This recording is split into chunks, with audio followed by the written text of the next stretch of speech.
Okay,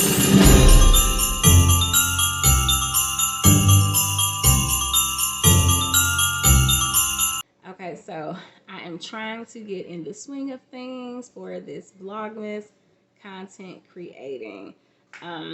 If you have not checked out my Vlogmas week 1 video, then please check that out because I just posted it. Today is December 8th, and so this is day 8. So I know it's my second Vlogmas video, but this is the first year in my 4 years off and on of content creating that I have had the energy, the time, the capacity really to engage with regard to Vlogmas posting. So I'm excited about it. I do actually have a lot of content planned to record and to post. Actually executing those plans is another story altogether because, you know, such is life. But that is the plan, and I intend on sticking to it. My intentions for this video is to talk about the meaning and the energy of the different planets and a few asteroids. So if you're interested in lifestyle and wellness content, especially from an astrologer and wellness coach, then stick around. And also, if you like content like this, then hit that subscribe button. So let's dive in. With regard to the energy that the planets represent, especially because we are now entering into a Mars retrograde. And so I will talk about that. I can talk about that in this video now that I think about it, because this video won't take too long. So first, let's talk about the luminaries versus the planets.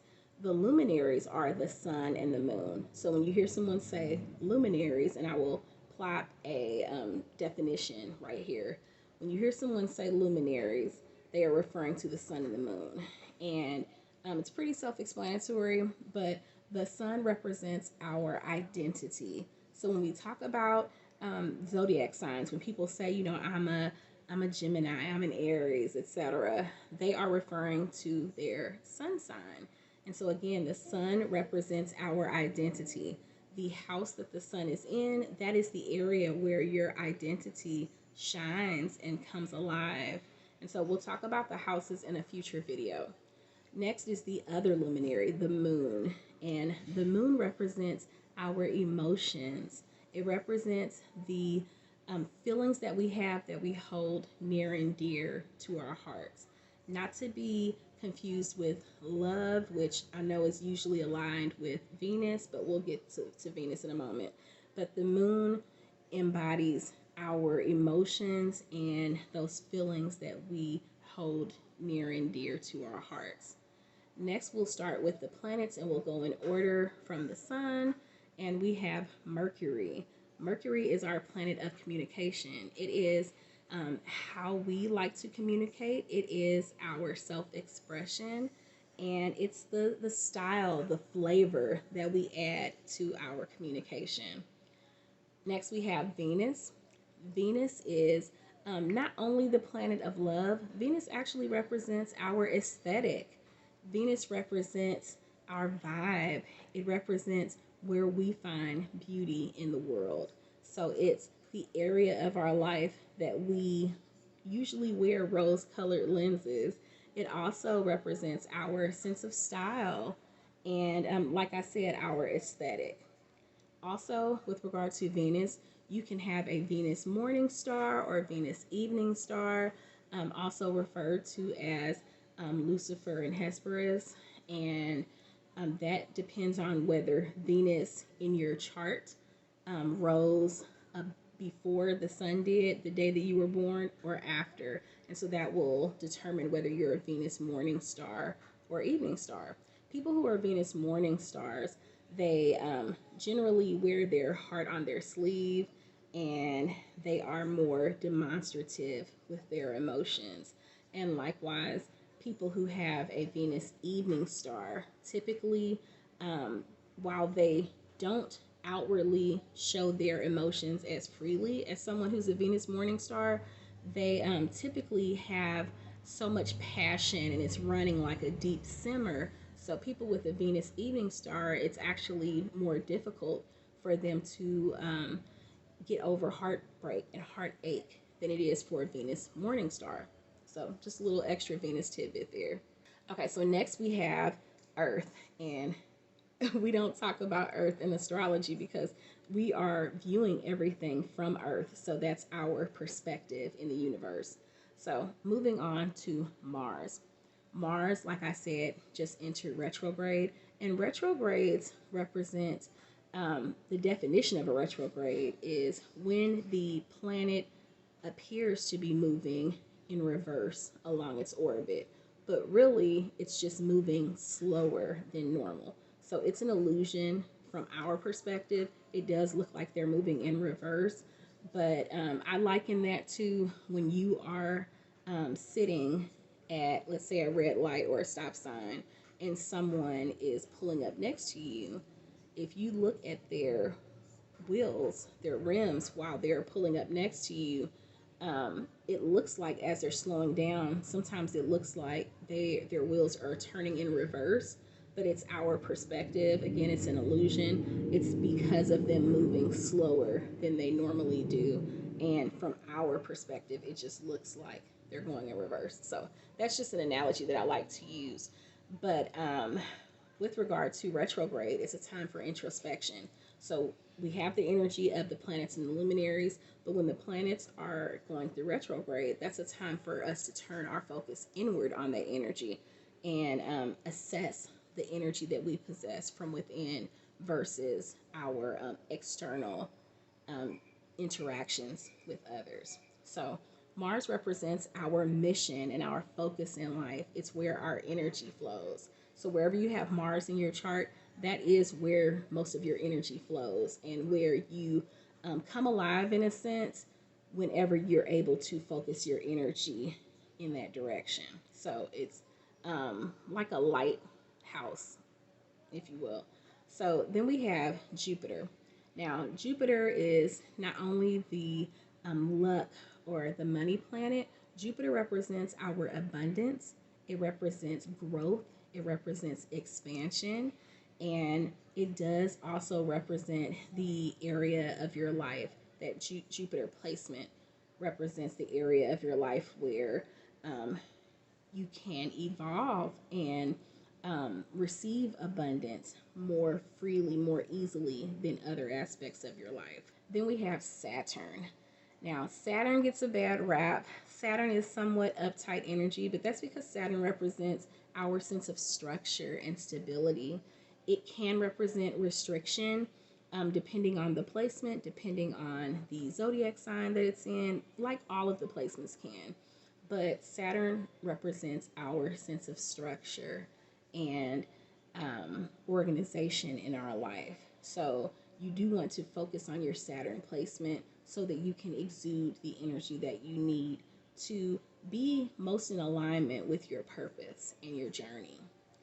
Then we have Uranus or Uranus, and that represents our spontaneity. It also represents the unique gifts and qualities that we possess in a global sense, because now we're entering into the outer planets, which are also known as the generational planets, because their orbit is so far away from the sun that there are generations that are born with the same Uranus placement, and Neptune and Pluto as well.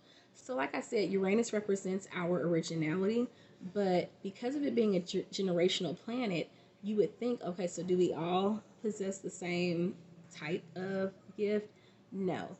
We're all uniquely and divinely created, but also the house that you have your placement in, that determines the aspect of you where you possess some unique, innately unique gifts.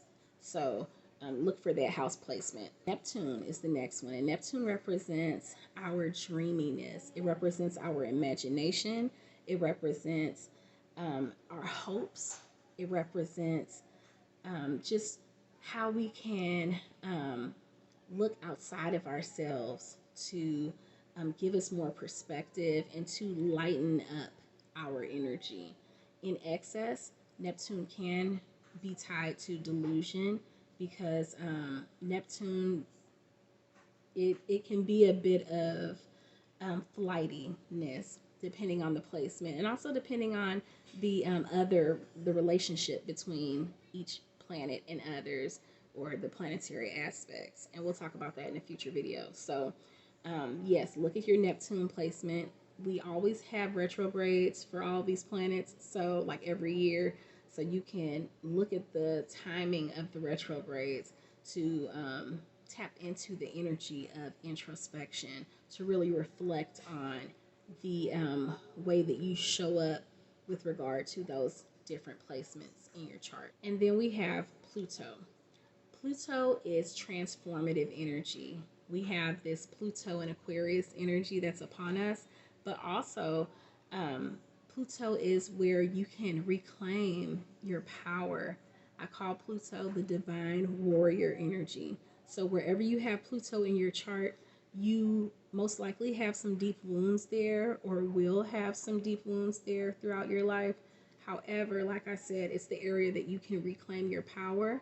And so it's an area likened to the Tower card in Tarot, where there's some tearing down, but it's all to rebuild you bigger and better than ever before. So lean into the transformative energy that Pluto provides. So those are all of the planets. I did promise that I would also mention a few asteroids, so we'll get into that.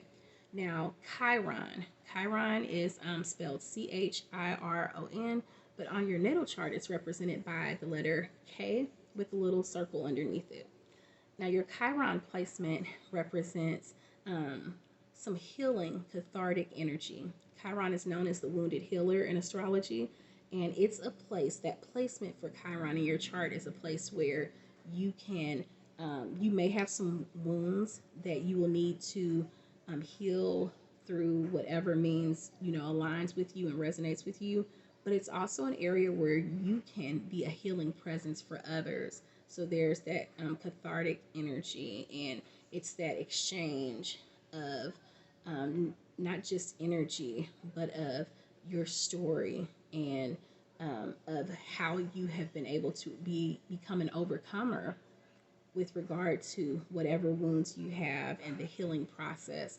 And then by that, you're able to heal others as well. The next asteroid we have is Ceres. Ceres is spelled Ceres, and Ceres is known as the Earth Mother of astrology. Now, your Ceres placement represents the nurturing energy in your chart.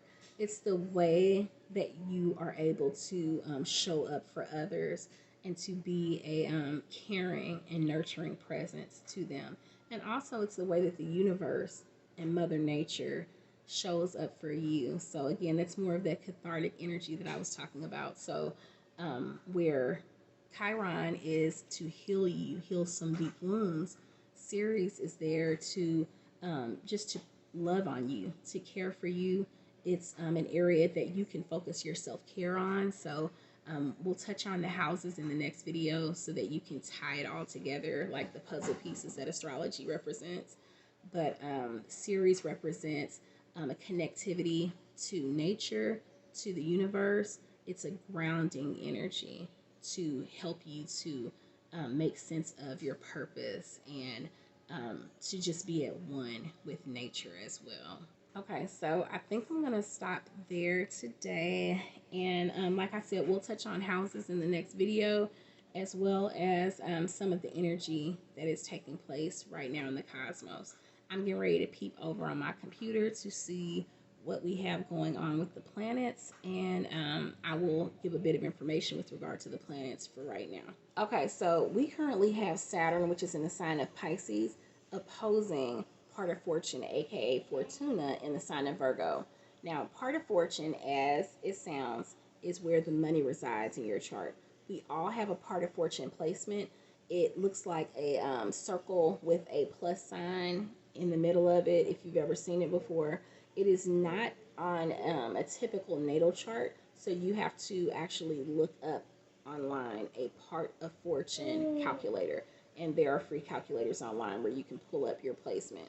So that is the aspect of your life, the area where you can be very profitable. So you definitely want to look that up. But we also, as with all the other placements, we have transits that take place on an ongoing basis, not just imprinted in our natal chart. So right now, like I said, part of fortune is in the sign of Virgo, and Saturn is in the sign of Pisces, and they are forming an opposition. When energy is opposing other energy, it means that there's a need to face the energy that is represented. Saturn, like I said, represents our sense of structure in life, and with part of fortune representing where the money resides and how we can be profitable, that means that we need to tighten up. It means that we need to really review and preview our budget, our finances, our spending habits to ensure that we're in alignment with the goals that we have and all that we desire for ourselves. So that's what's going on today as I'm filming. This is Sunday, December 8th. Be blessed. Have a great week, and I will be in touch. Peace.